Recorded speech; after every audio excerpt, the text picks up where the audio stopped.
right, welcome in on this Saturday evening. Michigan beats Rutgers by 3 points in Piscataway, 66-63.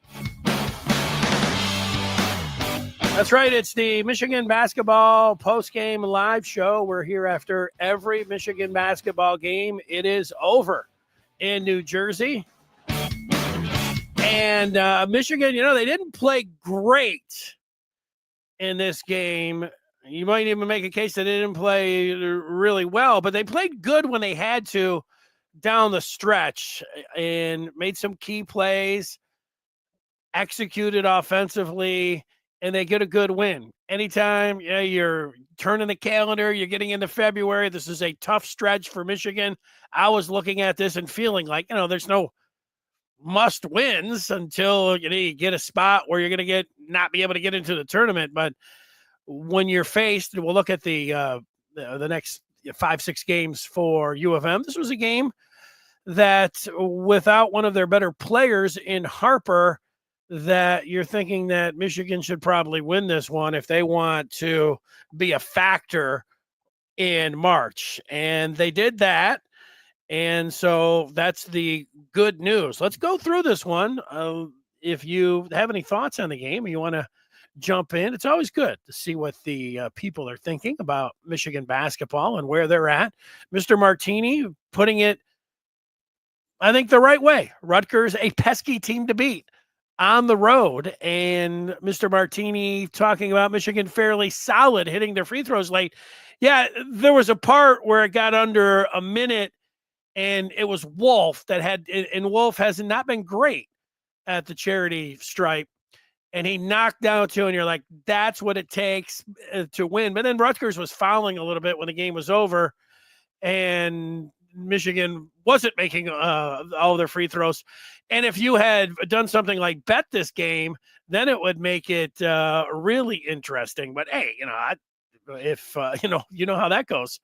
If you're somebody that bets on college basketball, you can win and lose a lot of times in these games in amazing fashion. Well, game number 21 on the year, Michigan was a 6.5 point favorite, and wild ride in the end. A wild ride. I put that down if you wanted Michigan to win by 6.5. They only ended up winning by 3, but Rutgers buried two threes when the game was seemingly over.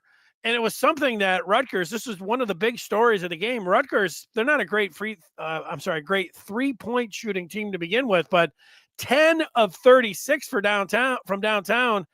And it really wasn't that good. They hit those two when the game was already over, but whatever. And Dylan Harper, the son of Ron Harper, if you're someone who looks at players that are headed to the NBA, one and dones, 5 stars, lottery picks, well, Harper's one of those guys. It wouldn't surprise anybody if he was a top 5 pick.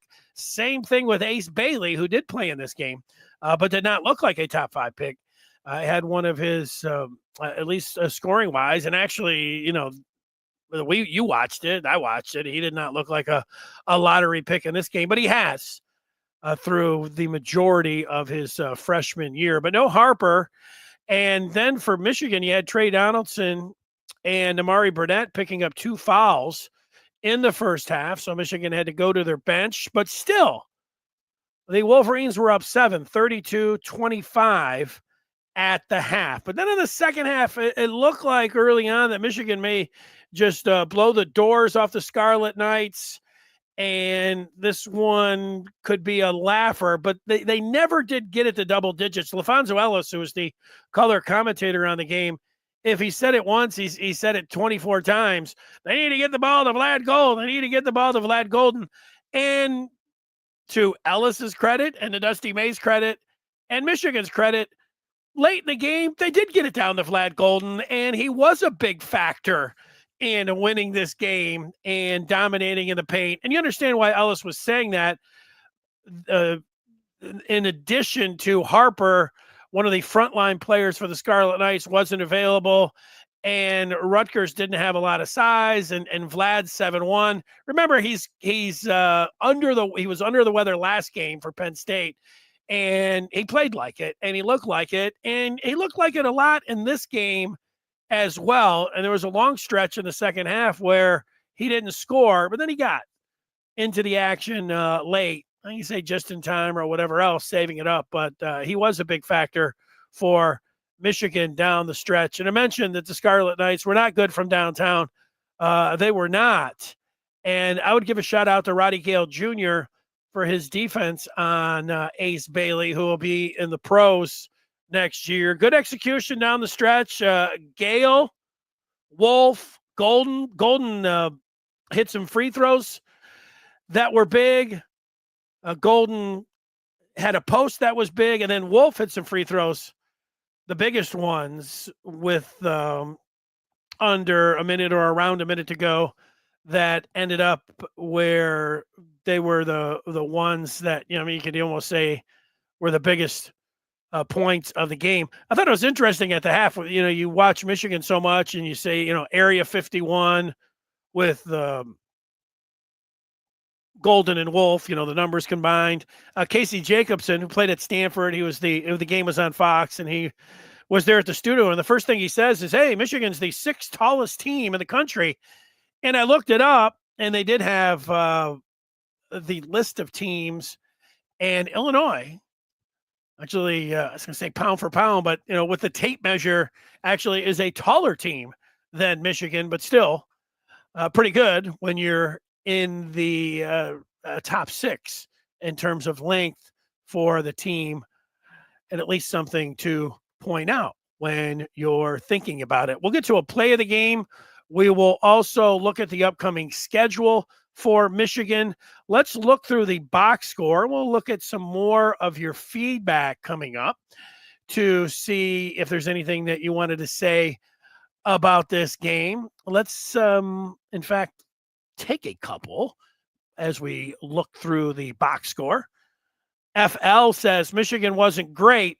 Rutgers couldn't make anything. Guess we got lucky. Yeah, that's, if this was FL, a game against Michigan State or Purdue on the road, Michigan would have lost this game, but it wasn't. And so you just take the win and you feel good about it, and that they're going to have to play better. Way too many turnovers for Michigan in this game. Rutgers was matching the turnovers. Rutgers, let's see, since I have the numbers right in front of me, Rutgers had 12. It seemed like they had more. Michigan had 17. It's a broken record.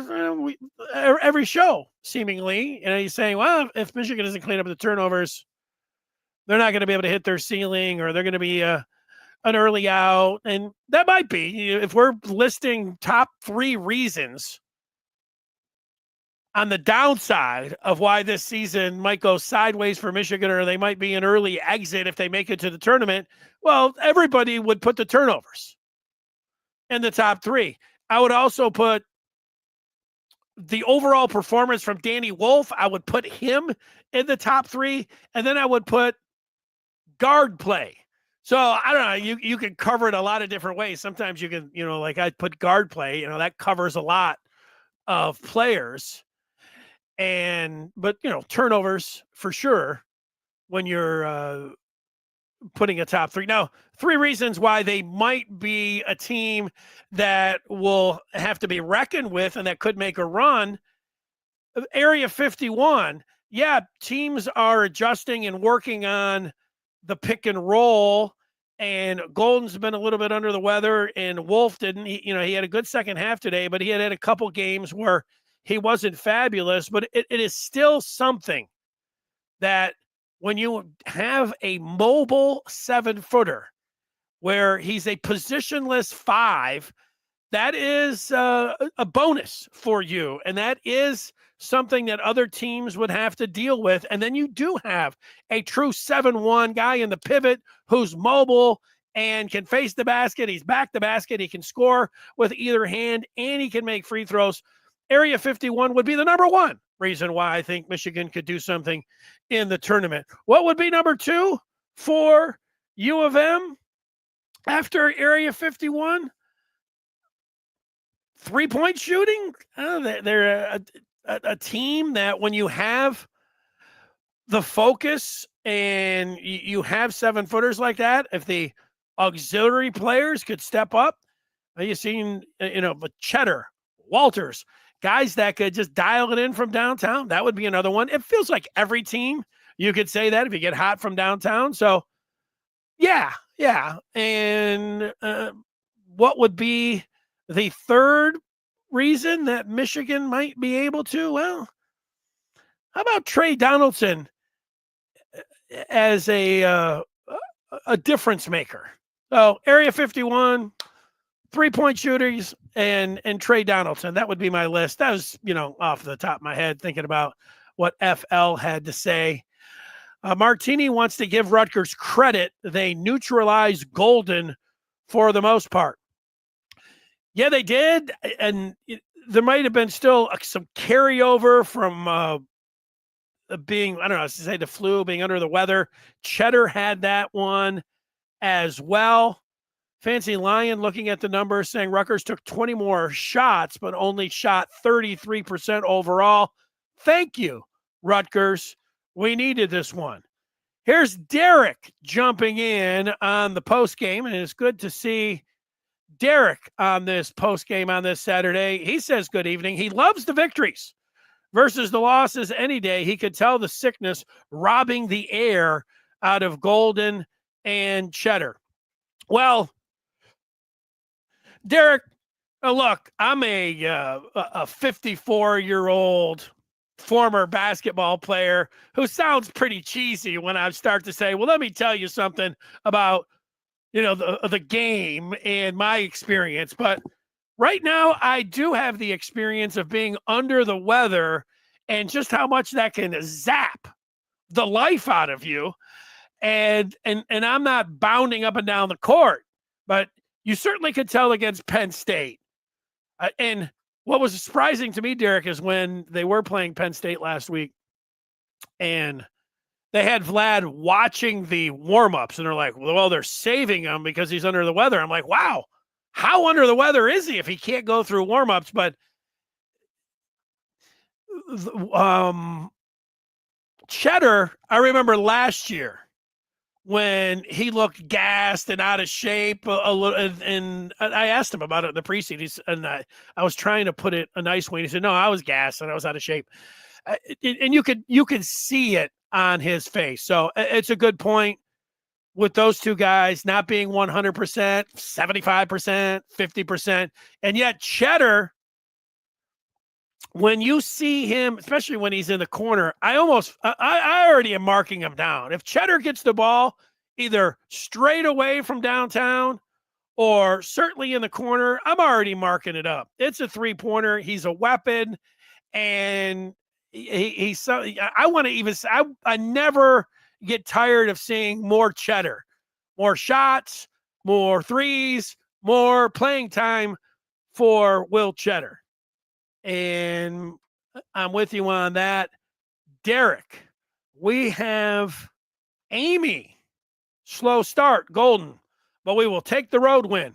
Hashtag Go Blue. Mr. Martini keeping an eye on the Spartans for a possible L. And no problem with that. M&M looking at maybe MSU dropping a game. That would be nice to see. I mean, 9-0. Come on. They're not that good, are they?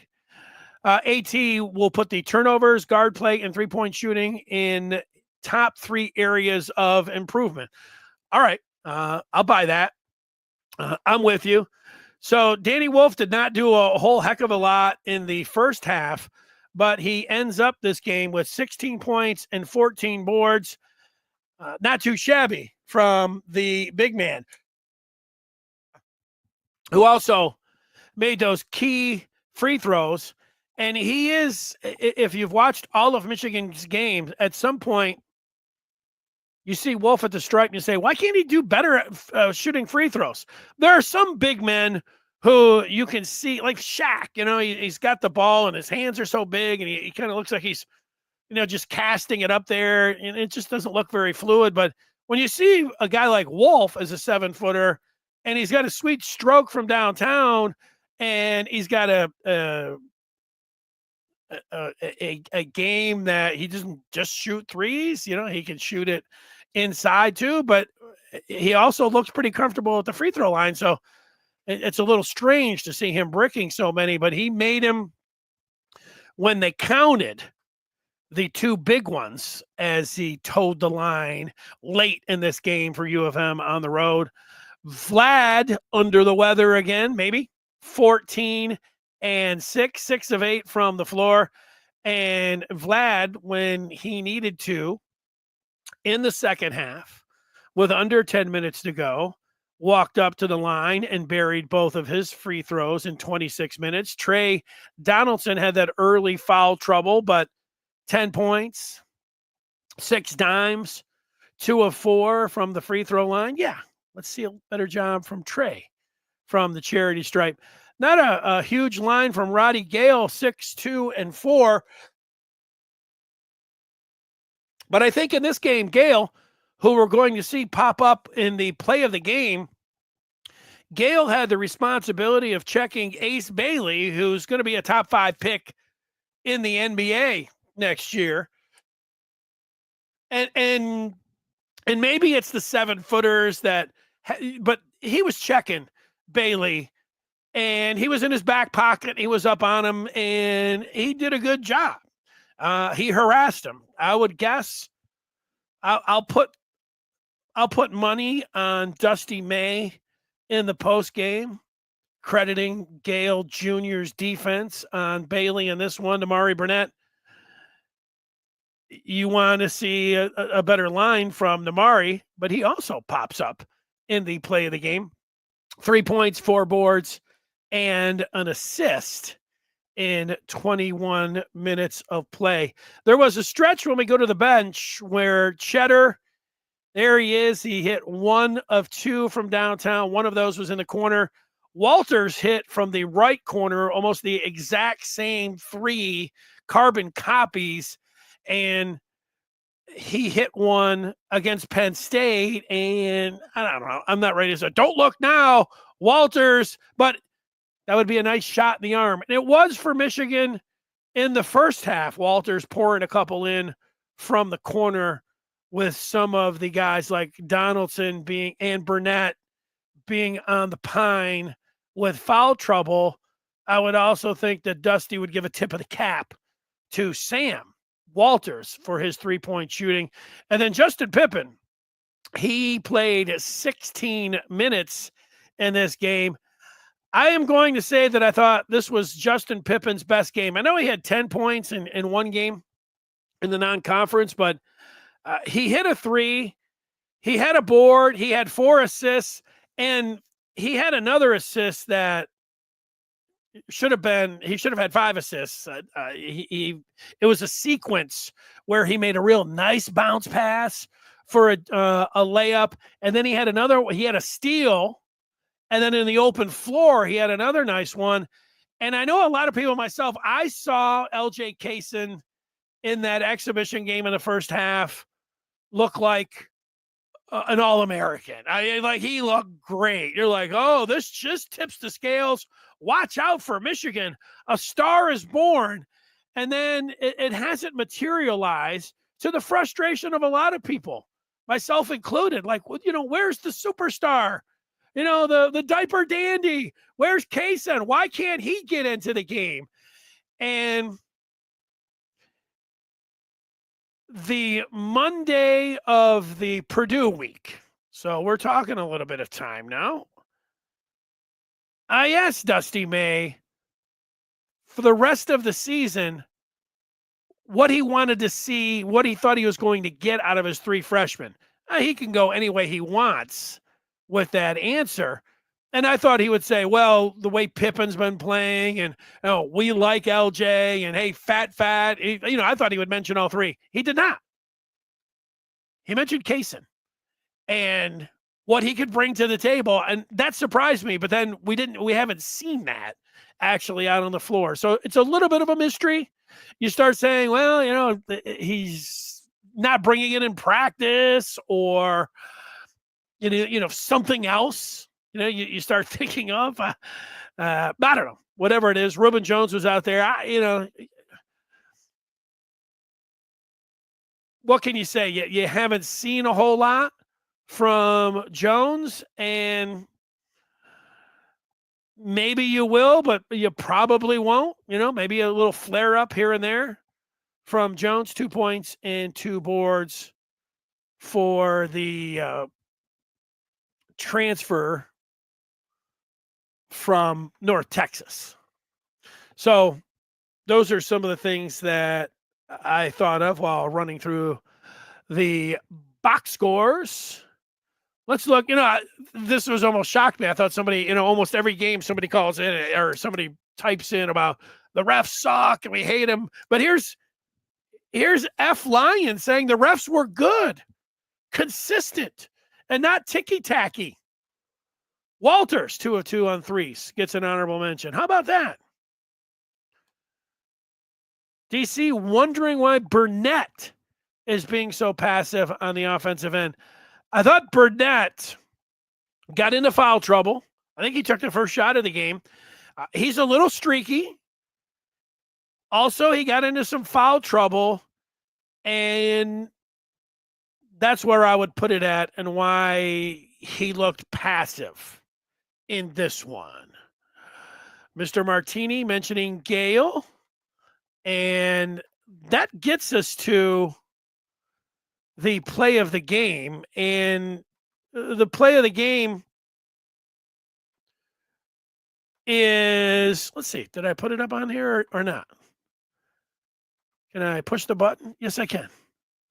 Sorry, I'm talking to myself. Sometimes I feel like that's all I'm doing is talking to myself. The play of the game came with late in this game. You had Vlad Golden, who had to extend out to the left side. The 7-1 man puts the ball up high. He throws a pass towards the basket to Namari Burnett, who was cutting to the hole. Now, it wasn't like the perfect angle that you would say, like if you were watching it and we were all breaking it down, where it wouldn't have you would say the greatest rate of success or whatever else. But it was a great catch by Burnett, who then turned and saw Wolf. Instead of trying something, he could have scooped and tried to like an acrobatic shot at the glass, which you often see. But Burnett dropped it right in the middle to Wolf, who was sitting there, Johnny on the spot, and made the bucket. And that was the play of the game. Great execution by Michigan late. And you love to see, we call it the hockey pass because you get the assist and then you get the assister. 2 guys get the assist. And that was both Golden with the pass and Burnett with the catch and the assist to Wolf. I like to see that. And then here we have Casey Jacobson talking about Michigan and being the tall team. How about this one here?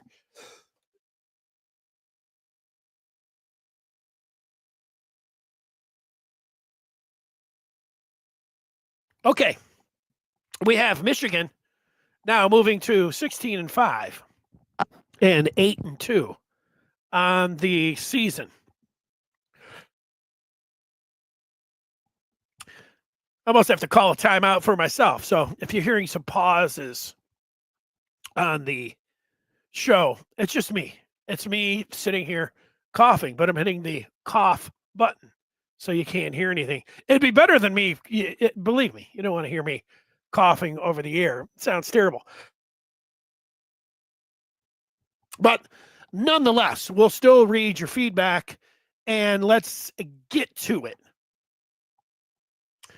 Did it feel like Danny Wolf was playing more aggressive, driving harder, a little more determined? I thought so. I don't know. If Danny Wolf didn't finish at the rim of the first half, Danny Wolf has a few too many turnovers that I'll go back to when I said what could be the three things that are going to make or break Michigan being a team that could make some noise in the tournament. One of those I will signal out. Like Vlad Golden's their best player, but Wolf's right there with him. And because Wolf is 7 feet and he handles the ball and he's a passer and he's a shooter and he can block shots and they're going to put him on the line. He's not the straw that stirs the drink, but he's not the X factor, but I believe he is the most important player for all of the different things that he can do for this team. And there's been recently long stretches where he has not been able to get it done, where we've seen the flashes of almost what you would say greatness from him. And it maybe has spoiled us. It certainly has raised our expectations, mine. I'll speak for all of us. It's raised our expectations, but he's got it in him. And so that's why all of this with Michigan, where, people were a little bit down on him, especially after they got their clocks cleaned against Purdue, this team, they're just not going to make it when you see the turnovers and everything else. They've got something. And they've got the ability to do something. Wolf is going to be the key to it all. But yeah, I think he was a little bit more aggressive in the second half. Having said that, Adam is talking about Michigan playing soft. Turnovers are obvious, but the offensive rebound is also glaring. Plus, missed layups and shots in the paint. Well, Adam, I'm not going to argue with you. What I am going to say to you is let's look at this upcoming schedule, and that is brought to you by the Maize and Blue Review. We're going to put your question back up there. But the upcoming schedule, the feed that you're watching or listening to, that's who it's brought to you by. We want you to give yourself or that Michigan fan in your life the gift of the Maize and Blue Review for 2025, for February, as the calendar has turned. National Signing Day coming up this Wednesday. Go to michigan.rivals.com to get that done. And to your point, Adam, if Michigan plays like they did today, they got the win. Everybody's happy about that. But again, they didn't play great, but they played well enough when they had to get the win. And that's fine. Overall, I would have a smile on my face if I'm a Michigan fan, and I would feel good. I also think that you could say that if they play this way against Oregon on Wednesday, they will lose.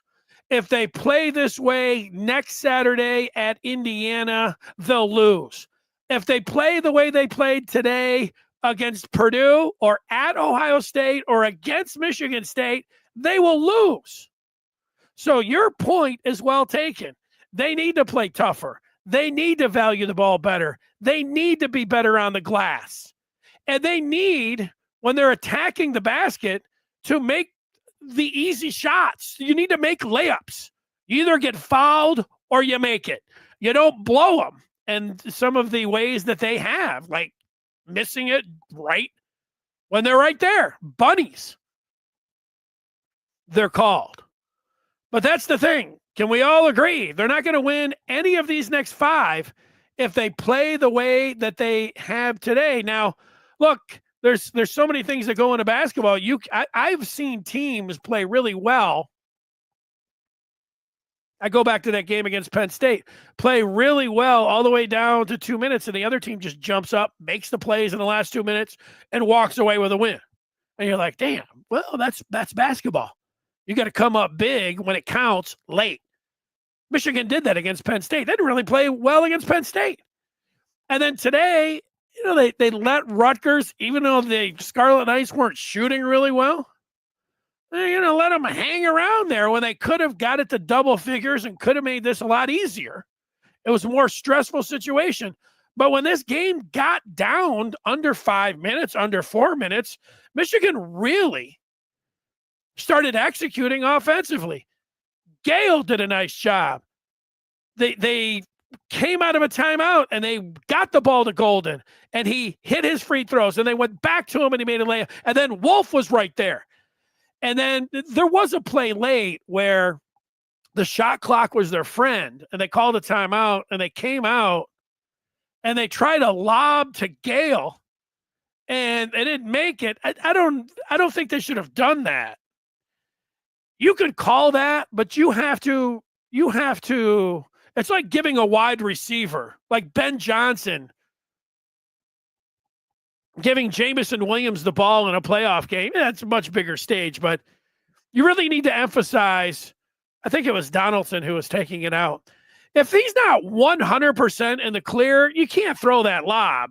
The clock is much more important than throwing some highlight reel jam from half court. So just remember that. I wouldn't have called that play anyways. But look, it's easy for me. I'm sitting up on the couch saying, okay, let's run some. Whoa, bad play. All right. But, that's our job. We know a bad play when we see one. And so they shouldn't have called that one anyways. But for the most part, it was good execution by Michigan late. Although, if you looked at the box scores and you box score, and you see some of the free throws late that they missed and then some of the threes, but the game was over when Wolf made his two there late. But I hear what you're saying, Adam, Adam's saying that the basketball team has become almost as frustrating as the football team. Ooh. Well, think about that. The football team, if the basketball team didn't make the tournament, that's when they would be as frustrating as the football team. The football team lost 5 games, but they had, 3. It's hard to compare football and basketball, but it would be like Michigan dropped a bunch of games, didn't have a chance to make the tournament, still got into the Big Ten tournament, made a run all the way to the championship game, and then still were snubbed. I don't know. Look, if for football, you make the playoff, or I guess you could lose 3 games and just be on the outside looking in and say, oh man, we were this close. But Michigan football was a lot further off than 1 loss. They had 5 losses. So like I said, they could have had 3, but they lost 2 more. And that's even with the fabulous run that they had at the end, which included beating Northwestern, Ohio State, and Alabama. So 3 too many losses. So yeah, I'm not ready to go there. And basketball, you can't get too frustrated. I think sometimes we are such big football fans, we treat it like football. Like, oh, this team's not doing anything and all this. Teams catch fire. And there's a bunch of teams. NC State was out of it last year, and they made a run in the ACC tournament, and then they went to the Final Four. I don't know. You can't predict that kind of thing, like what the Detroit Tigers did this year, but things like that. I'll read some more of your feedback. I've got 2 other things. You probably saw it flashing through the screen here when I was going through it. The further we go, the more we're putting the stats and the numbers and the quad ones and the net rankings and all those kind of things. I continue to put the KenPom numbers up. KenPom heading into today had Michigan at number 21.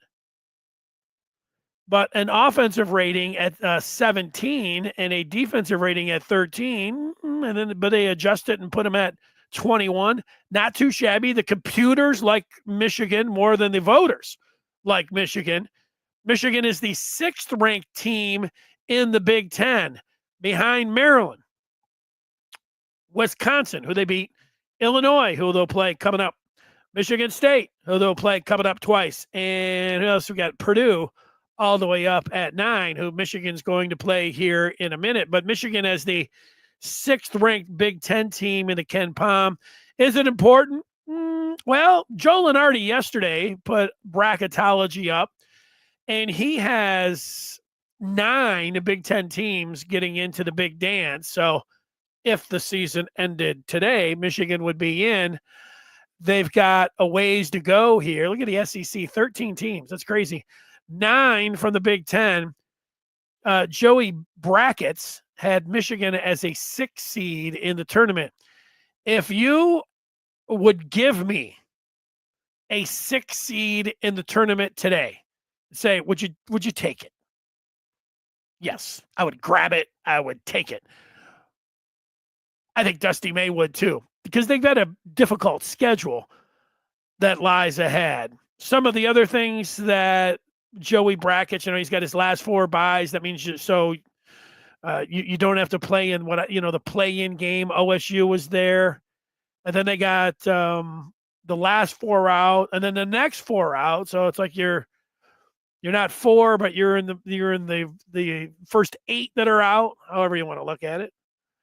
Indiana and Nebraska, both in that territory. But when you look at that schedule, Michigan has it. Look at these games. I thought, including today's game, if they went 3-3, that's what I thought that they were going to do. And that would be okay, going 3-3. So now that they have just 5 games, they only really need in this tough slate to go 2-3. Now, if they do better than that, that's going to be impressive. If Michigan goes 3-2 in these next 5 games, to me, that's going to be very impressive. They're tough games. Their toughest games are at home. And what you would say the easiest games are on the road. But I don't know how easy is playing at Indiana right now. And Indiana gave Purdue on the road last night all they could handle. Oregon got really smacked down by UCLA. I feel like Michigan should win this game against Oregon. I also feel like they should win this game against Indiana, but then these next 3, if I had to predict, I would say they would win these next 2, and then they would drop these 3. But this Ohio State game could be pivotal. And look, Michigan never loses to Ohio State, even on the road. Oh, that's basketball. I mean, that's football. So I don't know. I'm just having fun. Is Michigan State going to destroy us? Well, I'm not going to get. I would say that's a little.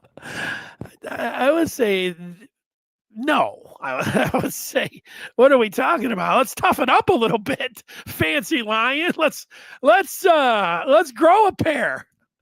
Let's see this team if they play like today, like we're talking about. You got to see them play a little bit better. But those games, what we saw today in the intensity, it gets ratcheted up, 10 times. But if we're looking for good news, is they've got some games that should prepare them for what they're going to see in 3 weeks. Oregon's no slouch. In Bloomington, the Hoosiers, tough one. Purdue, we already know what they're about. Ohio State, and they'll take any win they can against Michigan. But yeah, they're spooked about the maize and blue coming to Columbus. You could have fun going down there, a chance just like football and everything else. And great. This is a great stretch of basketball for Michigan. I'm going to find out a lot about them. So, yeah, I'm not destroy us. Come on now. Let's go. Michigan's at home. East Lansing, I think Michigan should win that game. Michigan should beat Michigan State. They should split with Michigan State this year. I mean, what kind of team are we talking about? This isn't, Magic Johnson and the 79 Spartans or the Flintstones. Michigan can play with Michigan State. They're a good team. They're a surprise team, but I'm not getting carried away. Are you getting carried away with Michigan State? Let's get a final feedback in here. Adam thinks that Michigan can beat every team remaining on the schedule, but we could also lose them all. That's the frustrating part, where I could compare basketball to football. Yeah, Michigan was never beating Oregon and Texas this year in football. And considering the kind of quarterback play that they were getting, they were really never going to beat Indiana. Yeah, I really can't. They beat Ohio State. Yeah, I don't know how they did it. They did it. Great defense. Great defense. Travels, even against the national champs, Natty Light. Even against old Natty Light. Mr. Martini doesn't seem very scared of MSU. Yeah, MSU would come back to earth a little bit. They lose a couple games. Michigan should beat Michigan State at home. It's just, I guess I could sit here for 20 minutes going back. They should beat them. Just wait 5 seconds and then say it again. Let's try it a couple times. Michigan, in Dusty May's first game against Tom Izzo at the Chrysler Center, should win that game. Michigan should beat Michigan State and protect their home floor if they really want to be a team that you want to take serious that could make a run in college basketball in the tournament this year. Michigan should split with Michigan State. When you look at the standings, yeah, the Spartans have won 9 Big Ten games. Michigan's won 7. If they didn't have the goose egg in the loss column, I think people would feel a little bit different about this game against the Spartans.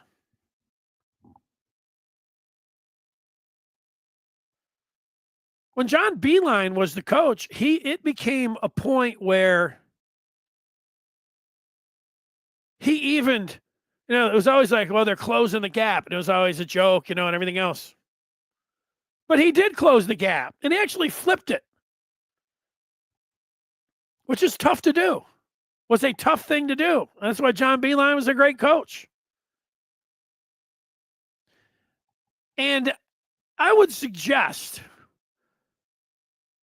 that Dusty May take a look at the football game this year. If you have any Spartan friends, ask them about the Michigan game this year. They thought Jonathan Smith didn't know what he was doing that week. Nice guy, decent coach, but he didn't understand anything about Michigan State. And he said as much after the game. I don't know if it was right after the game or the couple days after. He's like, oh, this was a way bigger deal. This was not I had to go through it once to experience. Dusty May, being a guy who went to Indiana, understands rivalries. He will understand Michigan and Michigan State. That is not a game where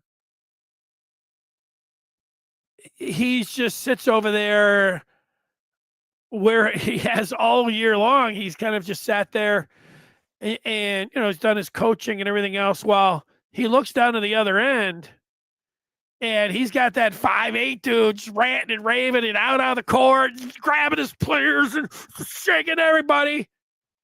He's going to have to bring something to the table. Izzo shakes his players. He's not allowing. He just ratchets everything up. And so we're going to see what May's about. We're going to see if Dusty May can turn the levers and crank it up, where this Michigan team can start playing some basketball where they're going to have to play at a much higher level. And they're going to have to beat Michigan State in Ann Arbor. That's going to be, let's call it whatever you want, a litmus test. I'll call it, Dusty's first game against Mr. Izzo. That's a pretty big deal.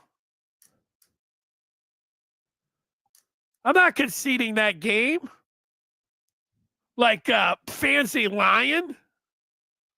Fancy Lion conceding a game to Michigan State already. The game's 3 weeks away.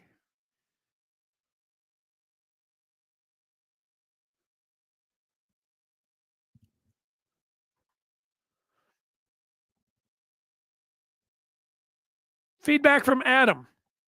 Michigan basketball should beat Sparty at home. See, there we go. Who else is on board? Eric. Would 8-4 in the final 12 secure a tournament spot for you? Well, look, after today, they had 11 games, and now they only have 10. But I guess you were including today and then looking at the Big Ten tournament. Is that where you're looking at 12? Absolutely, 8 would. Look, they've got 10 games remaining.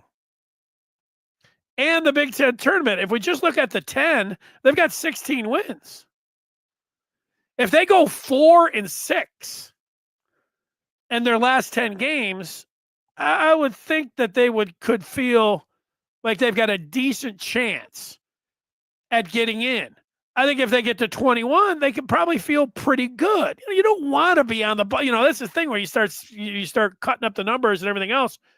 If they went 4-6 and got to 20 wins, Joe, you're going to be, looking at those last fours and you don't want to play in that, the play-in game. Those are the kind of numbers, 19, then you got to do some work in the conference. So you don't want to go 4-6. You'd like to go 6-4 and have 21 wins going into the Big Ten, because then you're talking about seeding. Then you're talking about, all right, you don't want to be on that, was it the 8-9? You don't want to be the 8-9 game. That game's a toss-up, and then you got to play a 1 seed. You want to be a 6 seed or better. So obviously, you get some kind of 8 wins or 7-4. It was in there. I'm sorry. I've sometimes I miss out on the sarcasm or the question or the context there. I don't mean to make a whole big deal about it, FL, when you're talking about Michigan State.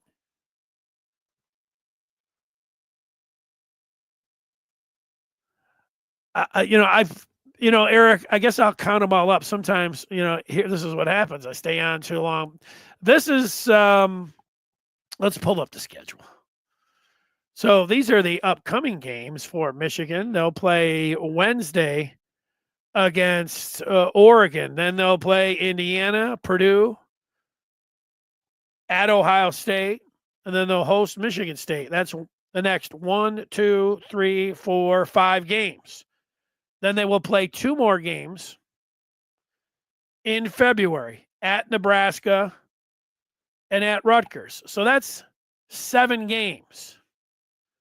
And then they only play 3 games in March. So they've just got 10 games remaining in the regular season. So, like I said, they only need, I think, 4, and there's a chance that they could get in. But they would, 20, you're putting yourself, the upsets and around the, the conference tournaments. Who knows how it shakes out? Lenardi and these, you're talking about having a play-in game, those kind of things. But you go 5-5, you're sitting there where you're going to feel much better about your chances because you'll have 21 wins. I would take 5-5, considering the level of teams. The schedule is getting much more difficult. It's getting much more difficult, by the way, for Michigan State, too.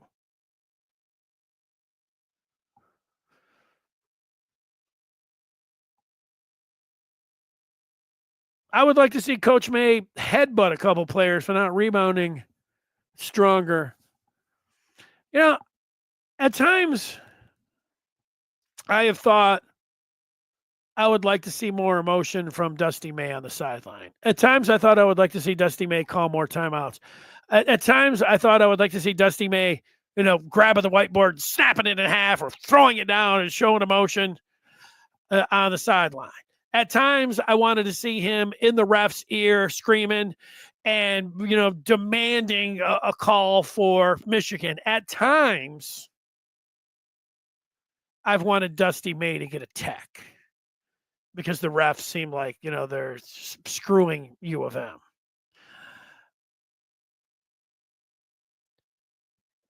But Dusty May has got to be himself. He can't be like, and I know it sounds very contradictory because I was just talking about when Mr. Izzo comes to town, he better, buckle up and get ready because Izzo's going to be down there screaming and yelling and shouting and throwing his fists and histrionics and all about the refs and everything else. And Dusty's just going to be sitting back, so I don't know. It's an interesting. We've seen enough. Dusty is not very animated. The first pause of the first 30 seconds of the game, Golden just dropped the ball out of bounds, and you could because he hates the turnovers. He hates them worse than you do. And he's talked about, he's done every single thing he can. One practice, the only thing they did is pass the ball. That's all they worked on, try to secure the ball and everything. Golden comes out for the first thing, and he just drops the ball out of bounds, and they show Dusty. And I'm thinking, oh, he is so mad. He is so hot. And he just said, what happened, to the assistant? And he was like, he just dropped it. And he looked, and I thought, well, he's going to scream or he's going to put his hands in his head. And he just looked up. And he was able to process it in a second. And then he just looked up at Vlad and he's like, you're all right. Let's go. And that's how he did it. Now, if that was Tom Izzo, you would have seen Tom Izzo go from, scarlet red to the white hot intensity of a million suns. And he might have grabbed his guy and punched him. And he might have screamed at the refs and called him an idiot. He might have been something like that. Two different ways, to do things. You got to be who you're going to be. And your job, you got to do, you do your job. You come in and start acting different. I don't know. Those don't apply. I'm sorry I went there. I don't think it works like that. All right. Well, so that's going to do it for this lengthy post-game show. That's it. Mr. Martini, we were waiting for the final. And it seems like we have a final between MSU. Well, now that Mr. Martini, it's not that I don't believe him, but let's just go ahead and check it on out and see if what he is saying is true. And what it looks like is that it is true. And let's see how big we can just blow this on up. We got a little bit more. We can put it over here. My cough's gone. Spending most of the day here coughing. And there it is. Michigan State losing their first conference game. You know what I found out today that I didn't know before? I just found out that Michigan State lost. That's one thing, but LaFonso Ellis is like, you want to be one of the first, you got to be one of the Big Ten tournament. Not everybody's in, because there's 18 teams now. Not would he say 15 teams? So 3 don't make it. You don't want to be at the bottom, not even making the tournament. That's it. Now we're getting some belief. Michigan will split with Michigan State this year. Thanks so much for watching or listening to this podcast. We'll see you over on the Den on the Maize and Blue review. That's last score. Michigan earlier this week, or where are we at? Saturday last week beat Penn State. It was all the way back on Monday. And then today, they beat Rutgers by 3. Wasn't that close? 66-63, and Michigan State loses by a half dozen to USC. Everybody have a great night and a nice rest of your weekend. Good night, everybody.